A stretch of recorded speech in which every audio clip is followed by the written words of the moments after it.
I'm David QUISENBERRY, the Secretary of the City Club Board, and I would like to welcome members and guests alike, those of you who join us today at Portland State University, and those of you listening on OPB Radio or watching on Portland Community Media. The generous support of City Club's corporate and media partners ensures we put on the state's best civic programs week after week. I'd like to thank our media partner, Oregon Business Magazine. Our current Friday Forum sponsors are AARP, Barron Liebman, Iberdrola Renewables, Perkins Coie, Portland General Electric, and Providence Health and Services. I also want to recognize our co-presenters, Social Venture Partners, Portland Development Commission, and Oregon Entrepreneurs Network. We are grateful for your support and commitment to the City Club mission. Please join me in a warm round of applause for all of them.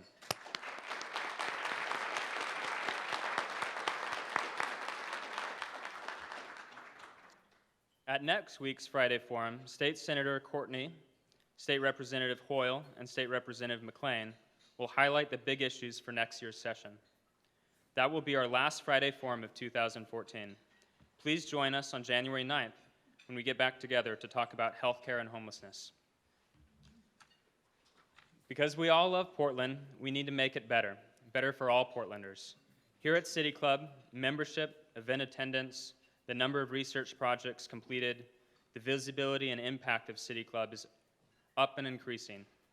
We are becoming a younger, more racially diverse organization, focused on serving all of Portland. We are doing a good job, but there's much more to do. Portland still has too many unmet civic needs. Today, we are asking for your support. $25, $50, $100, so that we can build a club for every Portlander. You will find donation envelopes on your seats. Please fill them out and give them to a City Club staff member or associate at the end of today's program. As always, we will be live tweeting today's program. You can follow along and join the conversation using hashtag PDXCITYCLUB. I don't know how to do that, but some of you do. Stephen Green will facilitate a question and answer session with the audience and our speakers at the end of today's program. Members, please come to the microphone and ask your question. For all of our audience members, please locate the index cards on the center of your tables and write questions on them during the forum. Hold your cards up high, and a City Club staff will collect them prior to the start of Q&A. For our program today we're going to hear from 3 of Portland Development Commission's latest Startup PDX Challenge winners about the companies they are building to strengthen our community. Tyrone Poole, co-founder of NoAppFree.com, an online platform that was designed to link homeless families and the shelters and nonprofits that assist them with rental housing.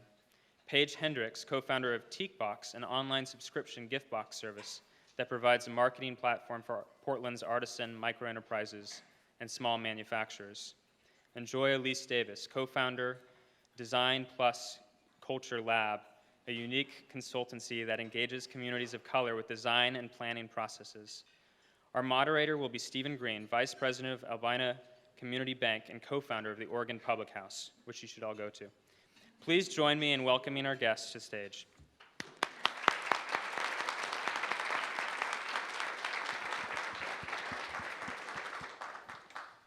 All right, welcome everyone. I'm really excited to be with these 3 people and all of you today. To have this conversation around inclusive innovation, entrepreneurship here in Portland. So to frame the conversation, I really want to give some stats that kind of start nationally and then come down to more of a local level. So nationally, minority businesses from 2007 and now have grown by more than 30%. Oregon is home to more than 5,000 Black-owned businesses, and they represent more than $750 million in revenues on an annual basis. These businesses are generally started with 1/5 of the capital of their white counterparts, and they are 3 times as likely to get declined for lending from a bank than white entrepreneurs are themselves. So what we're going to start with today is hear from all of the speakers here, and I want to start with the first question. Tell us a little bit about yourselves and why you started your businesses. So Paige, you want to start us off? Yeah, good afternoon. My name is Paige Hendricks Buckner, and I'm really thrilled to be here. I also want to recognize that I have my co-founder Inger McDowell here sitting at the table right in the middle, and she's incredible, and our intern Janine. and my husband, Darren. So my background, I thought I was going to take a very different path, is what I should say. I'm from Missouri. So I was raised there. I went to college there. I studied international relations and geography. And I thought I was going to head on a foreign policy path. So I was prepared to head to the East Coast and study law. And then I got into a program called Teach for America. And that really dramatically altered my trajectory because my students humbled me in a way that I didn't expect and taught me about educational inequities. So after I finished my time at Teach for America, I moved here to Portland to be closer to my husband. And since that time, I've had the great fortune of working at the Urban League, at Apple, and then I also worked at Multnomah County as a policy advisor for Commissioner Smith. And during all those times, I really got to understand that Portland is a really unique community. And I also found out that Portland has a really rich artisan community. So the inspiration to TIQUE Box came about when my husband and I were vacationing with our friends, Inger McDowell and her partner, Chris, and we were all kind of chatting about ideas for projects we could work on together. And so Inger and I thought that we could build a company that featured Portland artisans in a subscription gift box because we'd seen this model work on a national level. So we worked on it on the side for a long time and thought it would be a lot of fun to do as a side project, and it very quickly became more than a side project. And so we found out about the Startup Challenge, and I left my full-time job to be part of the Startup Challenge and kind of take us to the next level, and it's been an incredible experience thus far. Thank you, Paige. Go ahead, Joy. Hello, everyone. My name is Joy Lise Davis. I am originally from Cincinnati, Ohio, Midwest. Oh, yay, I'm in the house. I grew up, though, in Montego Bay, Jamaica. My business partner, Renee, she's not here. She lives in New York City. We operate in both cities. She's also a Jamaican immigrant. So we really, at a very young age, we were very encouraged to do entrepreneurship. My family is very socially driven. My father has a small business. My grandfather had a small business. So I was really encouraged at a young age to kind of mesh together social and entrepreneurship. My company, Design Culture Lab, we are a research-based design firm. We specialize in working with communities of color to involve them in the design process. We really believe in collaborative design strategies. And that really started at a very young age from me moving to Jamaica and studying political science at Miami University undergrad. And similar to Paige, AmeriCorps, kind of sister to Teach for America, it really set me on the path of wanting to work within the built environment. I had a great experience in New York City, and then it led me to get my master's from Parsons, the New School of Design, where we really focused on new innovative ways of redesigning our cities. So we really are I'm a self-proclaimed urbanist, interdisciplinary designer, and I'm really happy to be here and to really try to work with equity in the built environment.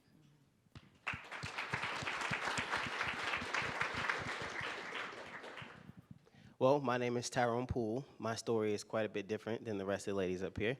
I don't have the same education background that they had. Excuse me. I did go to school to be a fireman. I got my associates in fire science. I also got my EMT and paramedic. I graduated 4th out of 72 of my class and got into the fire academy with 600 applicants on the first attempt. So I was supposed to.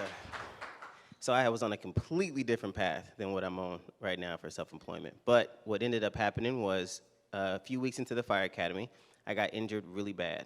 And I tore my left leg apart, and I still to this day have to wear compression socks. But very long story short, I was unable to become a fireman. I was let go from the fire program. And I ended up being homeless, actually, for quite a bit of time. So I stayed at the YWCA homeless shelter, and I volunteered there over time, which is another really long story. But I started helping people in the shelter find a place to live, and people didn't even realize that I was actually a tenant at the shelter. So I was their advocate, and then at night they'd be like, "Man, you stay here overnight too to help us out?"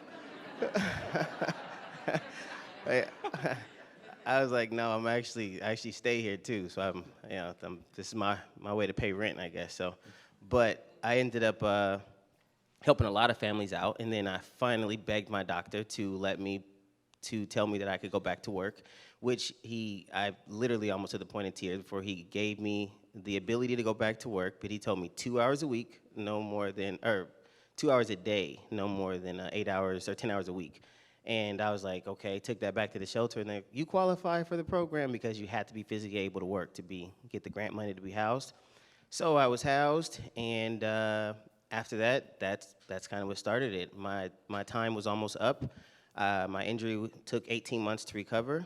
I was about to run out of rope with my rent being paid for the first year, and I had a choice. I mean, I could either have an excuse for why I'm where I'm at in life, and it would have been a really good excuse, so you guys would have felt really bad for me. Or I could start my own business and hire myself. So that's what I ended up doing. I created a program that really simplified housing people from the homeless shelters into affordable housing. And now I just created a tech solution to it that blows away the entire process. So that's where I got where I'm at today.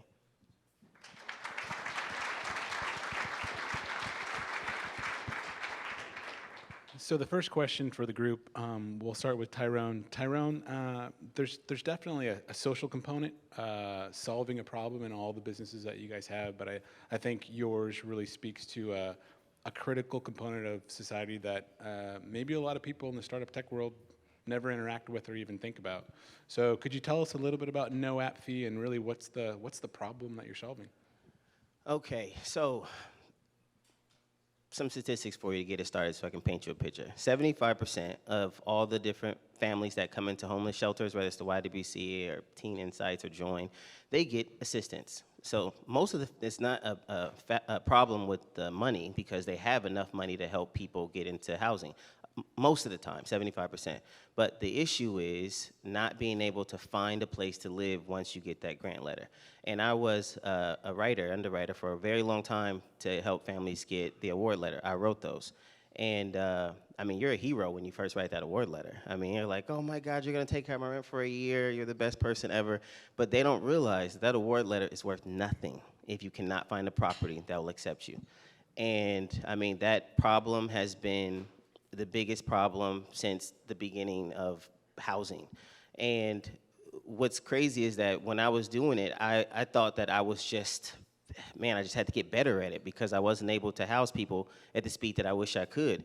But then when I looked at the national numbers, the biggest companies that are doing it, like HUD, they have the biggest budget, the deepest pockets to house families, and their statistics were horrible in my opinion. I mean, 15% of the families that they house get housed within the first 30 days. I mean, these are HUD vouchers that pay rent for 5 years at a time given to people who don't have a place to live. And in the first 30 days, they're unable to be housed. I mean, 17% of those vouchers expire after 120 days. That means that it is more likely for you to not be housed and be homeless and your voucher that could have took care of you expire than it is for you to find a place to live in the first month. And so I ended up leaving that industry, coming back, volunteering, and it was the exact same after 10 years. So I built a platform that will house any family who is looking for a place to live within 48 hours. And the way it works is when you create an account on noappfee.com, NoAppFee pulls your credit report, your criminal, your complete comprehensive screen that the properties will pull. Each property on NoAppFee that lists, it's a listing just like rent.com or all those other sites where you find a place to live, but the difference is their rental criteria is embedded in every single property. So when you create an account on noappfee.com and you press search on any county in any state, you can push search on Multnomah County, it will filter your background check against every single vacancy in any county and give you a list of properties you qualify for, taking all the guesswork out of it. So that's 25,000 vacancies your background check was filtered against, and it will give you a list of the ones that you meet. So now it's not about going out, finding money to come up with another application fee, going there, running around with your kids and having them fall in love with the property, waiting 2-3 days to find out you're denied. That's no longer, it won't happen. After December 5th when we just went live, it is now, it's gonna simplify that process. And it's not just for homeless people, it's for every person looking for a place to live.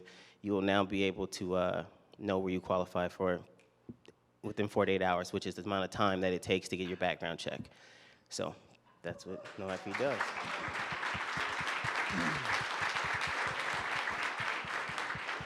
Joy, Paige, do you want to take a stab at answering that one for your own businesses? Yeah, sure. We identify as a social enterprise, and we definitely believe in creating both economic and social capital in the neighborhoods that we work with, which is difficult. It's when we're talking with complex issues of difference. And when I say difference, I really mean both racial, ethnic, and cultural inequality, and kind of working within different ideas of difference of thought.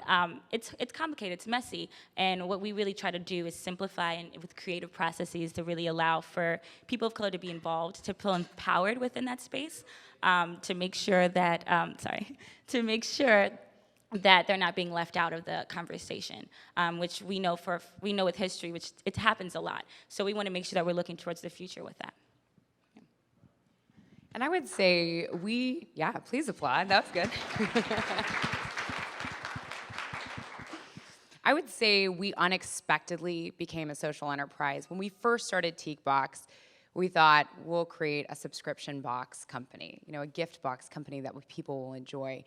But what we've discovered is we're really storytellers for a lot of the small batch artisans that we work with. I mean, these are people who every day are putting their all into pouring candles, making popcorn, making chocolate, and they're hand sewing ornaments. I mean, these are incredible artisans. And they don't often have the time to go tell their story. So we get to go tell their story for them. And we also get to promote their business. And so when people receive a box from TIQUE Box, whether we send it to them or a friend or a family member, or maybe it's a business that they patronize, they're opening up and they're learning the stories of the people who made the items inside. And so we see it as an opportunity to help support local businesses and small batch artisans who normally wouldn't be able to access these markets.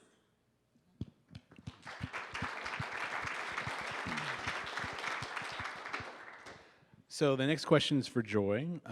Joy is a relatively new transplant to Portland. I think everyone in the new room probably can acknowledge that we do have a problem keeping people of color here in Portland. Everyone loves coming and working at Nike or working at Intel, but this is a very different place than New York. It's a very different place than Missouri.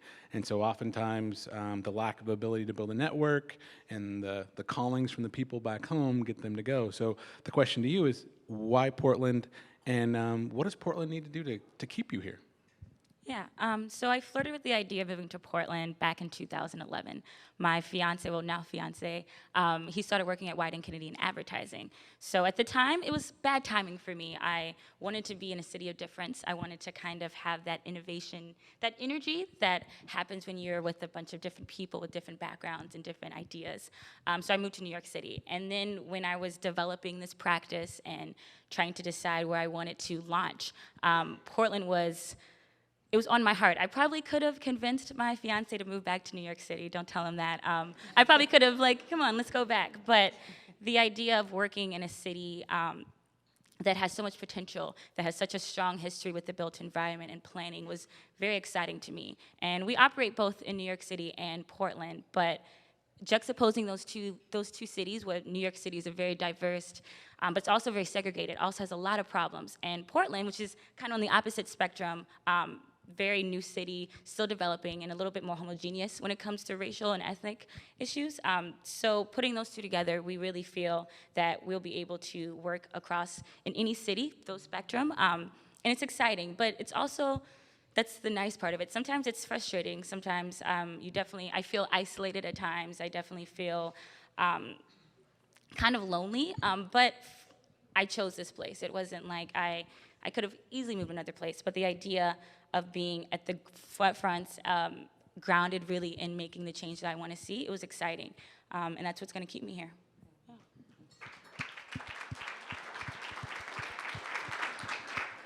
So Tyrone or Paige, do you have anything to add to those two questions? Yeah, I will. So for Portland, for me, it was,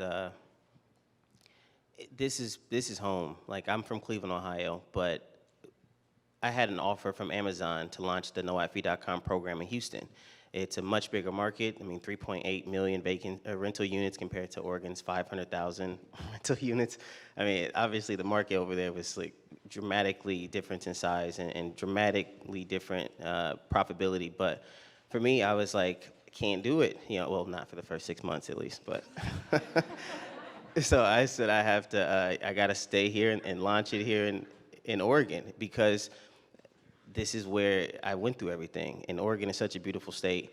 And for me to stay here, it would have to be, I would have to get the support that I do get currently from PDC and from the other nonprofits that I worked with for a very long time during my 9 years of being an advocate.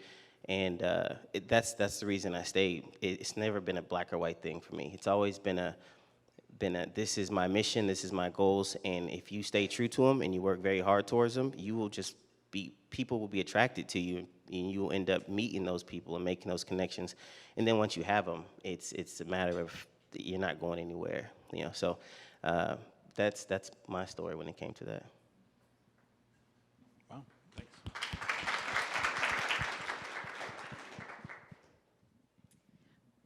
Portland is home now. I mean, it is. I mean, my husband's here, my family's here, my friends are here, my co-founder's here. And you have a good co-founder, hold on to a good co-founder because they're amazing. And you need somebody to be there to help support you. And so I feel really fortunate to have found those things here. I also love the innovation and energy and excitement. So in the startup space, if you come and visit us, which I encourage you to, we have a great coffee shop downstairs now.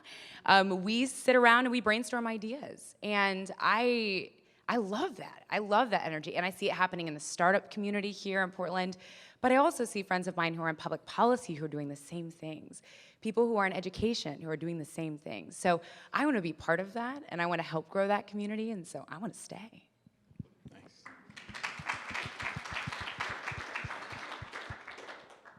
So Paige, this next question is really, we're going to start with you. So data on success rates for entrepreneurial enterprises says there's a significant connection to having access to social capital. So networks, people, and community.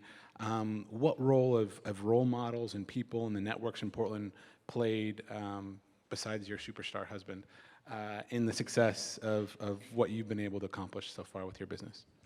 I think it's been absolutely critical to our success, and I think that for 3 reasons. One, you need to see the path in front of you, and having role models, whether those are your peers or people who have already been through this process and have done it years ahead of you, having those people to demonstrate what's possible helps you keep your head in the game, because in the day-to-day, when you're doing everything from looking at maps and uploading the data that you need into your GIS software, or you're uploading properties into your software, or you're packing boxes, which we were furiously doing before we got here and we'll be doing afterwards when we go back. You need people to show you what is possible. I also think the networking piece is huge. So being able to connect with people in a variety of communities around town helps you think about other opportunities to grow your business. So one big thing that we love doing is telling people about TIQUE and kind of sitting back and listening to their perspective. We've learned so much from their feedback. And that networking also has to happen with your customers. So calling and emailing and reaching out to them and finding out, what's your experience like with this? How do you feel about the box? What would you like to see in order for it to be a better experience?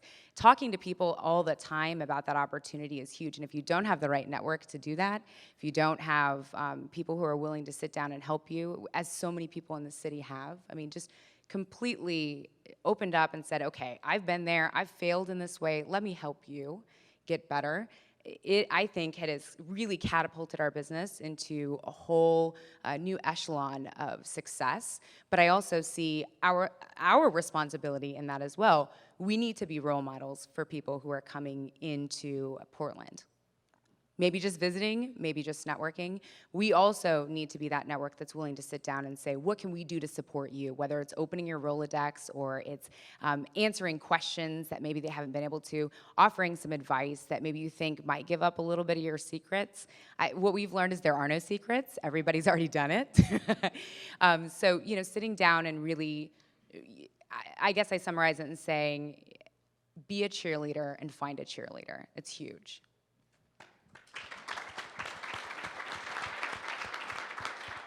So Tyrone and Joy, you guys have anything to add on social capital?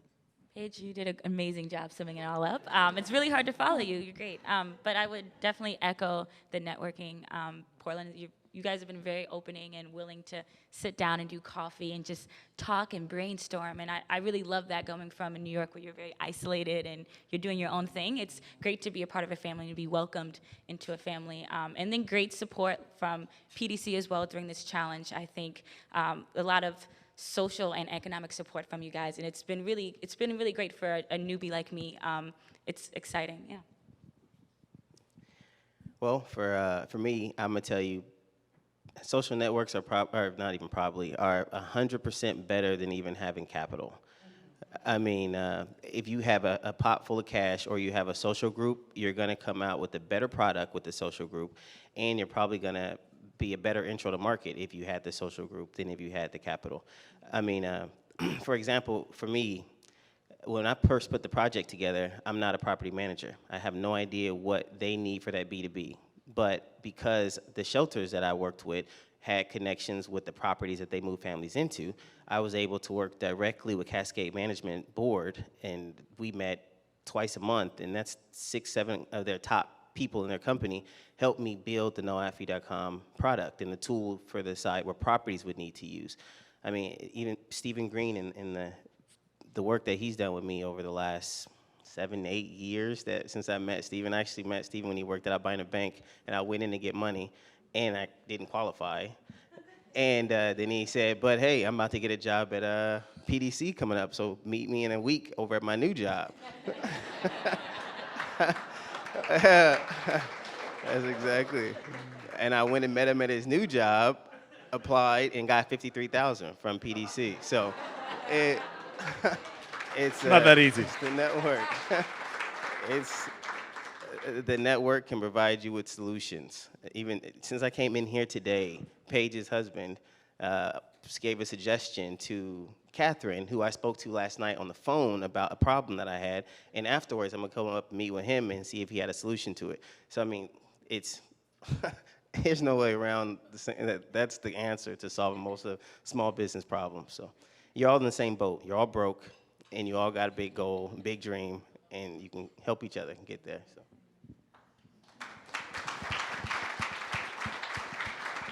I think one of the themes that comes to mind for me as I hear everyone talk about the social capital piece is that in Portland, you've got entrepreneurs like this that already exist. They're here.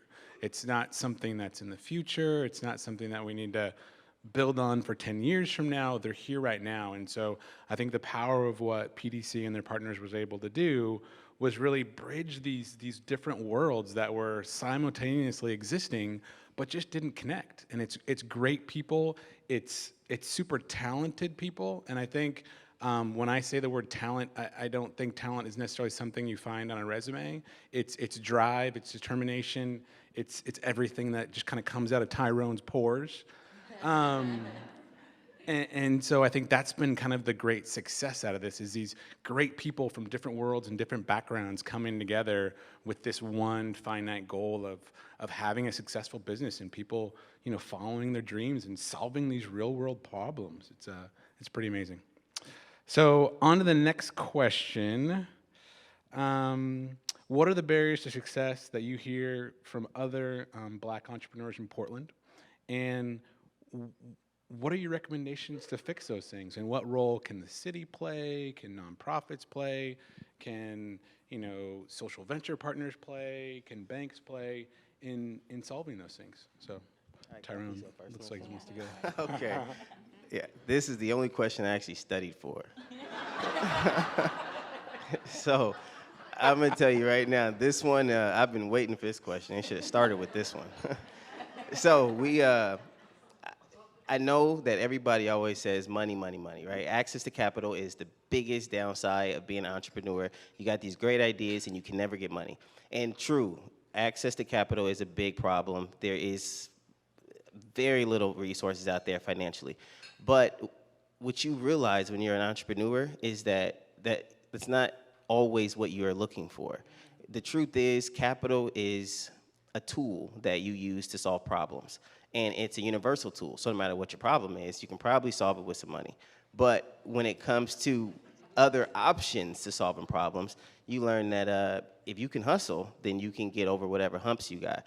And what sucks is that there is so many programs in Portland and throughout Oregon, but there's no organization system to help you figure out how to navigate them. It's the same when I worked at the Family Resource Centers. I mean, I learned the system because I was homeless, but I knew it, I mastered it. So when you came to me with your issue, I could be like, you need to go to this place, and you need to say this, because if you say this, you don't qualify. So you gotta go and say this, do this, and I could get people through whatever problems they were at.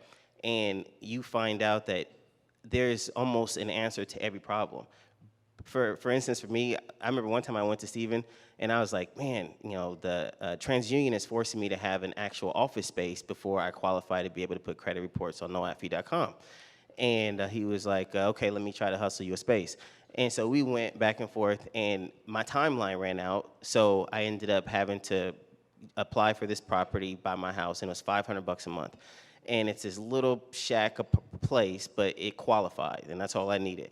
And it 1-year contract. And I remember Stephen got a hold of a lady who works, I think her name is Alma, but she works in Beaverton. And she called me, and she said, hey, you should check out OBTC. I think that's what it's called, the Oregon Business Tech Incubator. And I was like, okay, she sent me the address. I put it in my phone, I kid you not. It said 1 minute walk, all right? And I was like, so I went outside, and it said, go to the left, and I went across the street. It was right there. I went inside, met the guy. I just signed a 1-year lease. And he was like, this is exactly what we're built for, is incubating companies like yours. We give you this office space. Tech, you're at the exact place. So I went and used their printers and all their resources all the time. But I had to pay $500 for rent, and I really didn't need $6,000. What I needed was a space. And you can overcome most of the humps if there was some type of system out there that didn't have entrepreneurs running out to all these different places and filling out all these applications to find out how they work. If there was some, you know how Apple has geniuses? You know, if there was some geniuses to the business market that could say, hey, what are you looking for? Let me show you how to paint this picture to where you can use these companies, because the companies want you. When I went to OBTC, there was so many open spaces. I mean, they looking for tech startups, but you know, I don't know how to find them. And the big book or going online and looking at and searching, you're not gonna find what you're looking for. So to me, if the money is not there, then help us navigate the resources. And because most of the time you don't need money. So, but there is a times where you do need money, and then obviously, like I'm sure everybody already expects to be said, we need access to capital. And there are sometimes capital is the only option. You know, so for right now, we went live. I have a need of maybe $20,000. I went into PDC, spoke with the director a couple days ago, and he said, okay, we'll figure it out. But those are the kinds of conversations that I don't know if everybody has access to that. But every startup should have access to that. Somebody who will say, how much do you need? And if you have a viable product, they should be working with you to figure out. That's how you're gonna get the businesses to stay here in Portland. So.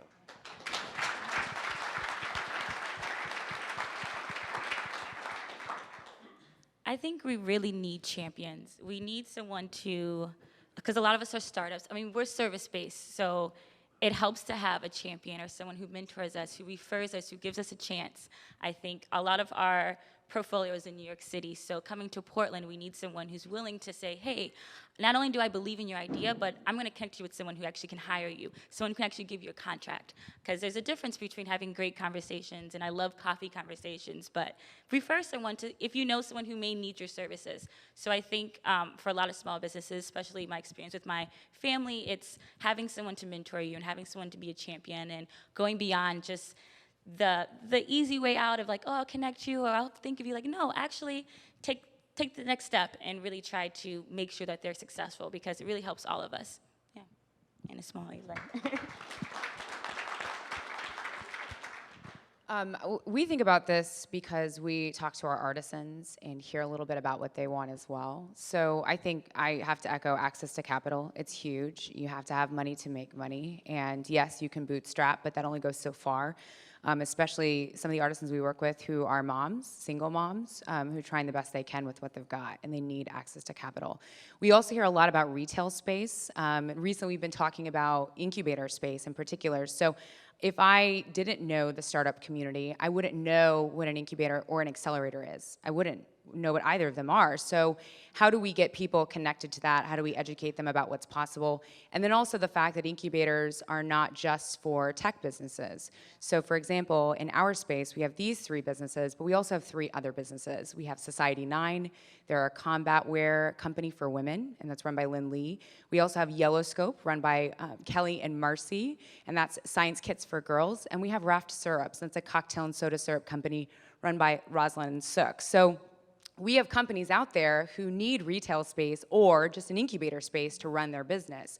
And when we're all sharing it together, again, that goes back to that idea that we're innovating. So if you can help people find a retail space or find a commercial kitchen space, because that's also very hard to find, or find an office space where they can share the costs, then they can all work together and it doesn't cost as much for them to be there. I would also say that I'd love to see more sharing of resources that have nothing to do with access to capital or mentorship. So I'm thinking about healthcare. So when in the public policy forum, we talked a lot about healthcare over the last 3 years with healthcare transformation. But I know a lot of people in the tech community, especially in startups, and they were not making any money, had no idea they could sign up for healthcare. And I think we need to do a really good job of communicating with those communities as well who normally don't get access. I mean, they need dental care as well. They need mental health care, physical health care, and so we need to connect with them. And for a lot of people, that would help them.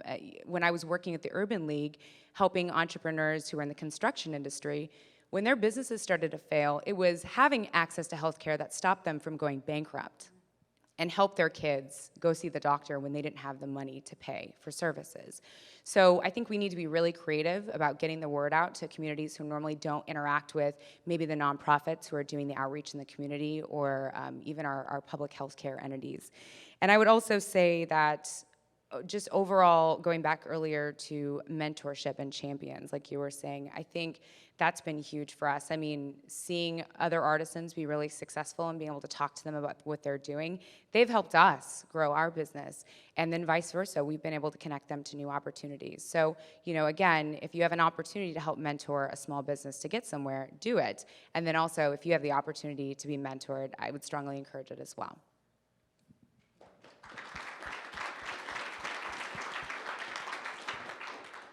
All right, so last question for all of you. Crystal ball, 5 years from now, where are your businesses? That wasn't on the list. You didn't study for this one. Didn't study. You want this?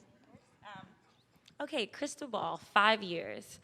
We would love to be a one-stop shop. We want to expand our network to working in the Midwest. We would love to have an office in Detroit eventually and do a lot of international work, bringing a lot of the things that we are practicing here and experimental and just all the tools we're creating here in Portland. We want to expand it. We want to share it with the world. Also in a kind of idealistic way, so that was kind of pragmatic. We want to go beyond inclusion and actually create spaces together. We want to co-produce. We want to make sure that people feel comfortable, and no matter what city you are, no matter what country you are, you feel comfortable participating, or going beyond participation, sorry, because it's usually you're invited to the table. I actually want to see us set the table. I want us to build that table. So yeah, we're going to expand, and we're going to spread our message. 5 years. Yeah. Yeah.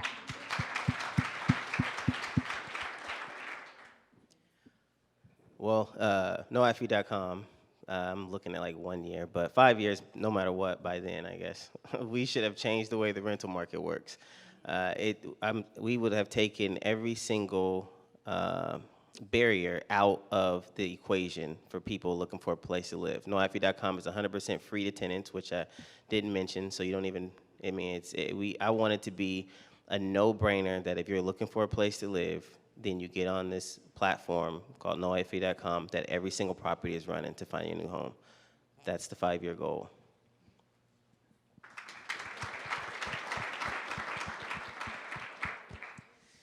We want to be the gift box that people give whether that's to friends or family or businesses. We want to be the gift because it's the one that you give that communicates that feeling of gratitude to your client, your friends and family, but also it's the gift that helps you shop local in a really easy way. We want to be that turnkey solution.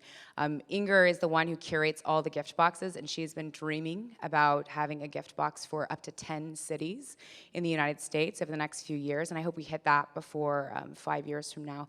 But also, we want to expand the way that we help artisans increase their outreach. So I would say, we want to have a big enough following so when an artisan works with us, it really helps impact the amount of money that they're making. We want them to be really, really successful.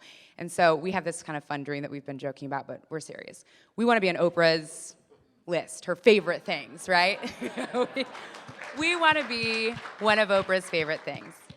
We think it's pretty awesome, so. You already did Grimm, so. Well, I want to thank all of the speakers thus far. So now we're going to transition to, I think, something that everyone's excited for, and that's questions from the audience. So there's going to be microphones set up on both sides, or just the one side. And then I will also take a look at Twitter. So if anyone's using the hashtag PDXCityClub, I will also look for questions there. So Mr. Dickey. Bill Dickey, City Club member, dinosaur.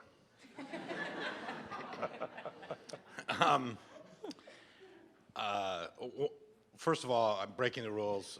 I will match anybody's donation to the City Club's annual fund today. So if you get an envelope and you give a donation up to $2,500, I will donate, I will match up to $2,500. I put a limit on it.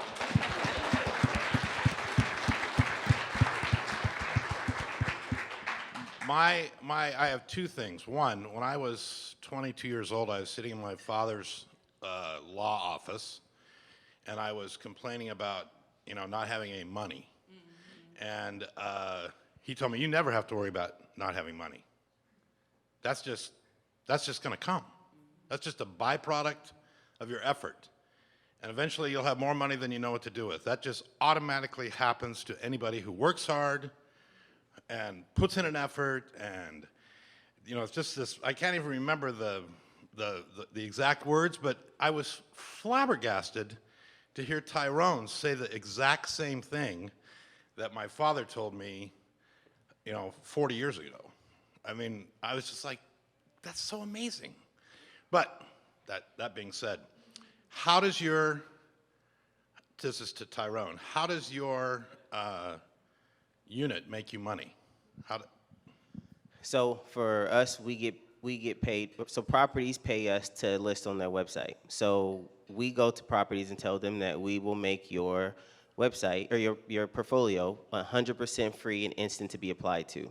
And all you got to do is load up on no app fee. For single family homes, they pay per active listings. So if we load 1,000 homes up for you and you pay a subscription for 25 active homes, you can have 25 on there that are active for tenants to see, to be filtered against when they apply, and you can up that to however high you want it to be.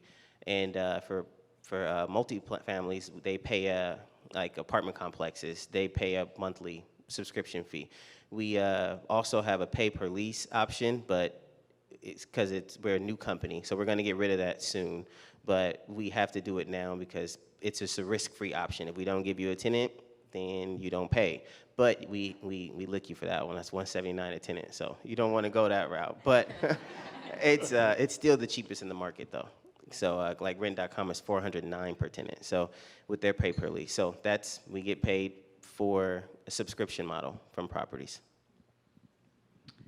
Sharon Robbins, City Club member.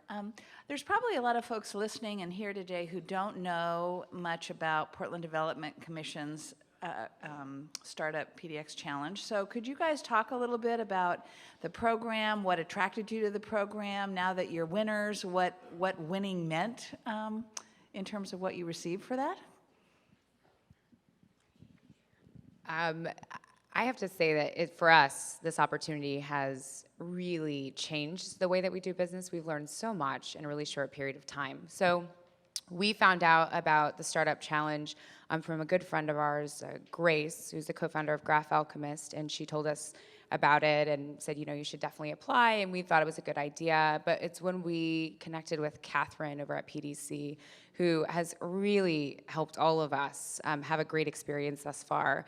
She told us about the challenge. We decided to apply. We thought it was a great opportunity. One, because during the application process, you really have to think through your business model in a way that you haven't had to think about it probably before if you're a brand new startup, because you have to sit down and go through the nuts and bolts and ask yourself, okay, am I really gonna be able to make money with this business model? And so that was huge. Then also going through the application process and pitching, talking to people about it, practicing, and the interview process was big. But moving to the space has been incredible. So we have a space over at the New Market Theater that was part of our package. We received $15,000 cash as well, which has been incredible. And we're in the New Market Theater between 1st and 2nd on Ash. Again, please come see us.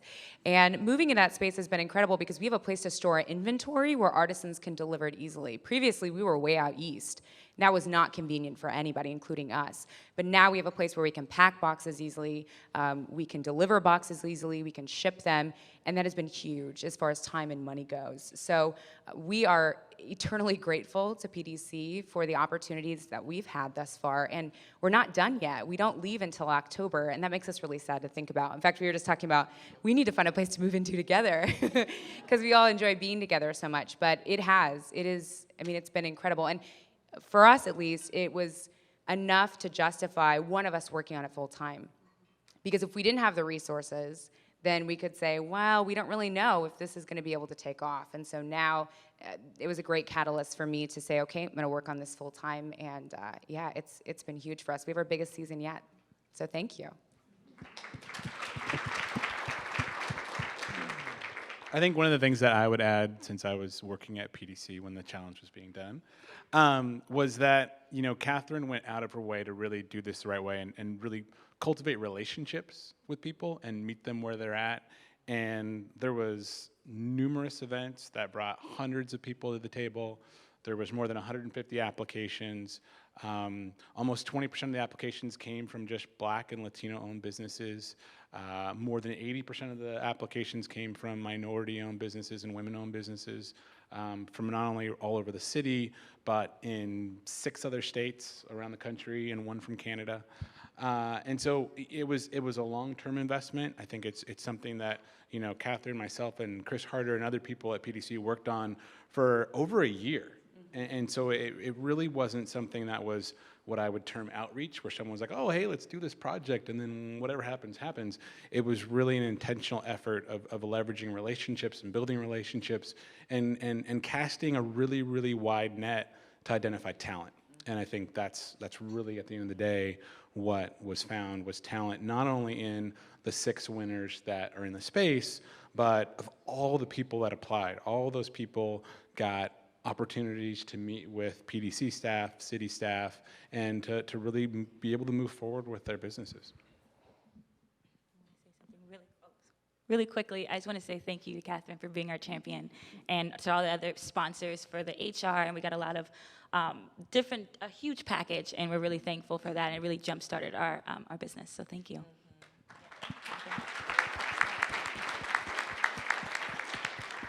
Carol Witherell, City Club member. This is very exciting, and one of the questions I have for you is, have any of you been involved in mentoring members of the Gen Z generation, those that are under 21? And I'm thinking of middle school, high schoolers, community college students. And how would you recommend that educational preparation for this generation be different than it is now, based on your life lessons? So I can answer that from as early as yesterday. So yesterday at this time, I was down in Newburgh with a friend of mine doing Shark Tank for middle schoolers. And so over the last 3 months, he worked with the kids in his classroom that were 8th graders that were doing business ideas. And they brought in 3 sharks, and the kids pitched, and the weather was terrible outside. But these kids had such amazing ideas, and the really cool takeaway was, like, they're there. Like, they could start these businesses now, some of them. But to see the kids really, really excited about entrepreneurship, I think for a lot of us, our parents were entrepreneurs. Both of my parents were entrepreneurs. And so to find that out early on, that entrepreneurship isn't something that you fall into later on in life once you retire, but it's something to be intentional about and can be a really great thing, and you learn a lot of great things about yourself in doing it, is really great. And so I think the more that you can get, people like us, people like Melvin, people like Walter in front of kids that look like us and talk about these opportunities and make them early opportunities, it's great. And it's great to see kids excited about it. So.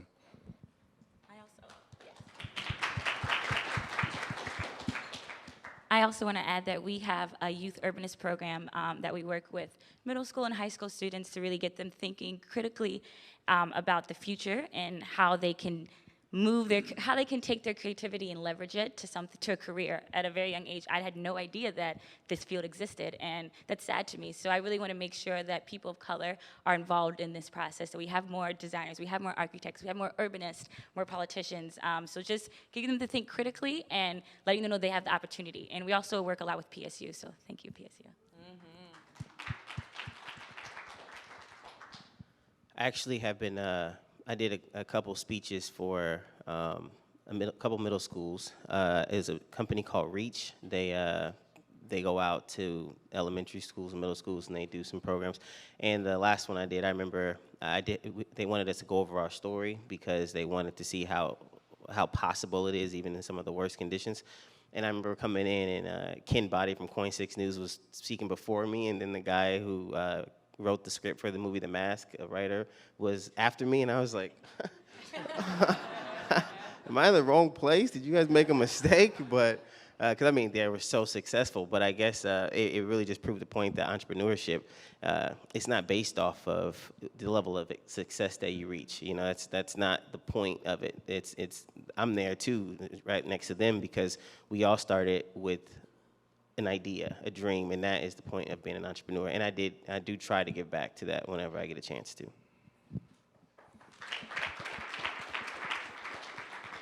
Melvin. Great. Melvin O'Dnor, City Club member, local attorney. Can you talk to us a little bit about your experience working with, you spend a lot of time building your business, learning your business. Can you talk a little bit about getting support in actually doing the sort of the nuts and bolts of your business, such as dealing with accountants, lawyers, any kind of consulting? Because Stephen will tell you we spend a lot of time talking about how people try to do everything themselves. So can you talk a little bit about that? I can answer from the standpoint of the Oregon Public House, which one of our co-founders, Ryan, is back there. But you have to, and I should know better, Melvin, since I've known you for 10 years, but I always tell people you kind of got to be dumb enough to not say no and smart enough to know it's a good idea. And when it comes to those kind of things, oftentimes you don't know what you don't know. And so you've got to have that drive, you've got to have that hustle like Tyrone talked about, to like push through those things, and then also be smart enough to, when you find someone like Melvin or you find somebody like Dwayne Johnson, to latch on to them and be like, okay, whatever you say, I'll do that going forward. Yeah, I'll never make that mistake again. And surround yourself by people that know more than yourself, and stay in your lane and repeat as necessary. Rule number one is know your limits, know what you're capable of, know your scope, because for me, I was like, I'm a tech company. I can't write one line of code, so I definitely had to fall back to build mine. So, that's a very, for some people, I see that being a challenge, and I see that being a big killer of most of these small businesses, is that no matter how great the product is, you got to understand that your product is not what determines if your business is going to be successful or not. It almost has nothing to do with it. I actually know doctors who graduated and created their own firm and failed, and you think, oh, they're brilliant, they're doctors. Yes, the doctor, whether you bake cookies, it doesn't matter what you do, the business aspect is completely separate than the talent. And it will kill you. It will make it to where you can't ever get over the hump of starting the business. So for me, I'm telling you right now, if it wasn't for Catherine putting together the Startup PDX Challenge, I would be miles behind, because she'll tell you I needed every single resource that they offered at that program. I mean, I had documents to be created from the law firms that I got my free support. I mean, I didn't know whether to hire people from, if I needed a 1099 with my sales, because I didn't know the difference between a 1099 or a W-2 employee. And so, I mean, they showed me the pros and the cons to both. They looked at my business model and they told me which one is the best fit. I mean, these are questions that there's no way I could answer these. So you've got to have, and if you don't have access to that, then you're never going to get past the beginning. So. I think oh yeah, sorry, I apologize. I think another thing that we have definitely learned is, everybody probably has a friend who practices some type of professional service, and you're like, oh, just have them do it. And they don't want to always do your stuff for you. So you need to know at what level you stop working with that person who's just going to help you out till you get to a certain point, and then hire somebody to work for you. Because of the Startup Challenge, we've been fortunate enough to work with people who are in the legal space, and because of some of the other people in the Startup Challenge, we've learned about accountants that we should work with, bookkeepers that we should work with, even new companies who can help us build a better box. So we recognize that we have to go after really good professional services, and this is why I advocate for having really great incubator and accelerator programs for different industries, because the artisans that we work with have the exact same questions. In fact, I know an artisan yesterday who just moved to Denver, which made me really sad because they make amazing pretzels.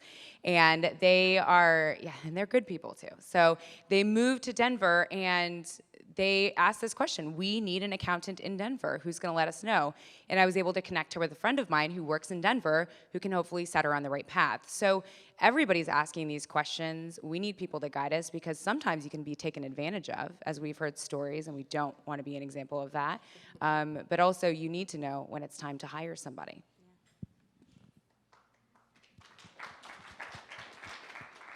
Hi, Walter Robinson, City Club member. I guess this question is more tailored towards Joy and Tyrone.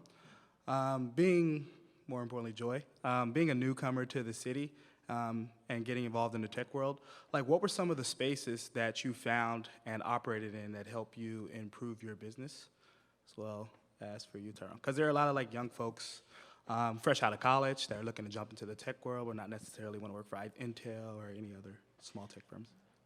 To be honest, I'm not even sure if I'm even connected to the tech world.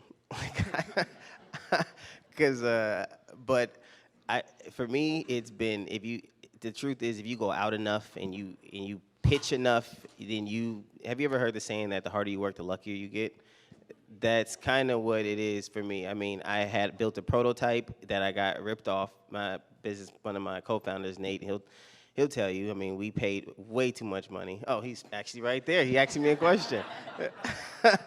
And then, I mean, we overpaid, and we didn't know about the tech. We just knew about the idea, and I pitched the idea in front of a crowd like this, and one of the people there owned a company, co-founder of a company called Mobisoft, and he was like, he was like, who's building this for you? Can we build it?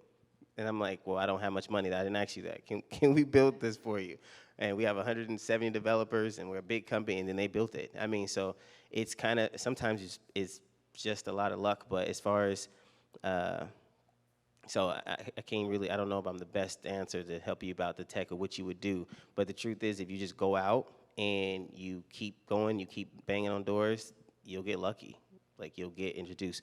The one program I will say helped me out a lot was Catherine connected me to this pitch club. I think it's TIE.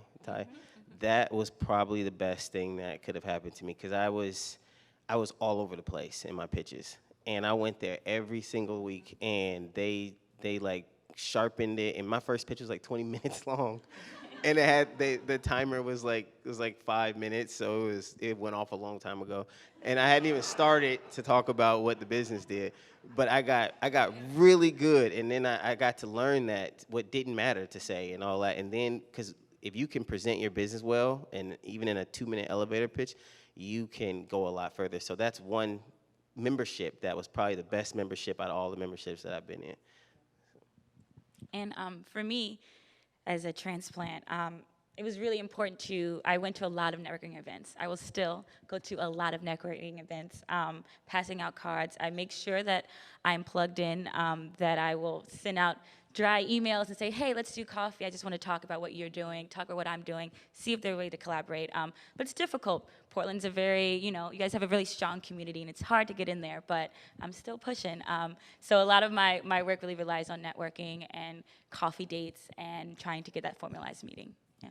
Walter, I would also say Startup Weekend is huge. So if you know what a Startup Weekend is an event where you go and you pitch an idea, and you have 54 hours to build that idea out to a minimum viable product. And you give a 5-minute pitch at the end.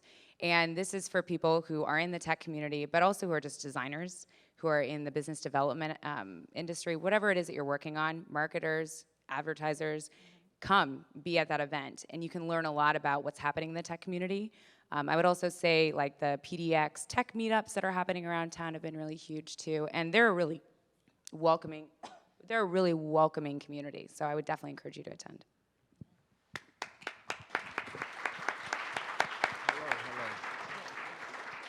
Unfortunately, we've run out of broadcast time, and so we have to stop for the day. I do want to make one comment, and that is during our time together, there was a shooting at Rosemary Anderson High School, and so there's people whose thoughts are, whose families and who are in our thoughts, and we care about you. As we close for today, please join me in offering sincere thanks to today's speakers, Tyrone Poole, Paige Hendrix, Joy Elise Davis, and our moderator, Stephen Green. Thank you, everyone. So is that it?